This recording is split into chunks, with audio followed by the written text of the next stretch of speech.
DPL super লিগের শুরুতেই বৃষ্টির দাপট। প্রথম দিনে 3 ম্যাচেই হানা দিয়েছে বৃষ্টি। কয়েক ঘন্টা খেলা বন্ধ থাকলেও অবশ্য 3 ম্যাচেই ফল এসেছে। মোহামেডান স্পোর্টিং ক্লাবের বিপক্ষে 9 উইকেটের জয় পেয়েছে লিজেন্ডস অব রূপগঞ্জ। অন্যদিকে অগ্রণী ব্যাংককে 4 উইকেটে হারিয়েছে আবাহনী। এদিকে গুলশান ক্রিকেট ক্লাবের কাছে 3 উইকেটে হেরেছে গাজী গ্রুপ ক্রিকেটার্স। এবং ছক্কা।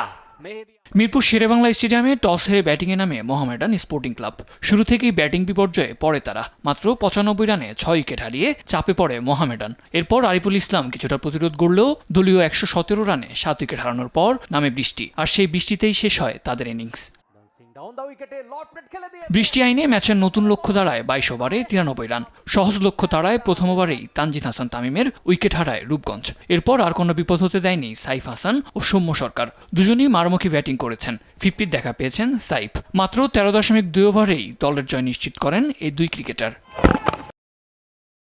অন্যদিকে বিকেএসপির 3 নম্বর মাঠে অগ্রণী ব্যাংকের মুখোমুখি হয় আবাহনী। টস জিতে ব্যাট করতে নেমে অগ্রণী ব্যাংক প্রথমে হারায় প্রীতম কুমারকে। এরপর ইমরুল কায়েস ও ইমরানুজ্জামান কিছুটা জুটি গড়লেও 29 রানে বিদায় নেন ইমরান। দলের স্কোর যখন 109, ঠিক তখনই হানা দেয় বৃষ্টি। ম্যাচের নিয়ন্ত্রণ নেয় ডাকওয়ার্থ লুইস পদ্ধতি। বৃষ্টি থেমে যাওয়ার পর আবাহনীর সামনে লক্ষ্য দাঁড়ায় মাত্র 75 রান। সেই লক্ষ্য 6 উইকেট হারিয়েই পূরণ করে তারা। তুলে নেয় গুরুত্বপূর্ণ জয়।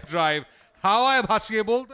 এদিকে দিনের আরেক ম্যাচে গুলশানের সঙ্গে হেরে গেছে শিরোপার লড়াইয়ে আবাহনী মোহামেডানের পরই থাকা গাজী গ্রুপ ক্রিকেটার্স। বিকেএসপিতে আজ গুলশান ক্রিকেট ক্লাবের কাছে 3 উইকেটে হেরে গেছে তারা। 23.3 ওভারে 3 উইকেট হারিয়ে 110 রান করার পর বৃষ্টিতে এই ম্যাচও বন্ধ হয়ে যায়। ডিএলএস পদ্ধতিতে 22 ওভারে 162 রানের লক্ষ্যে খেলতে নেমে 3 উইকেটের জয় পায় গুলশান।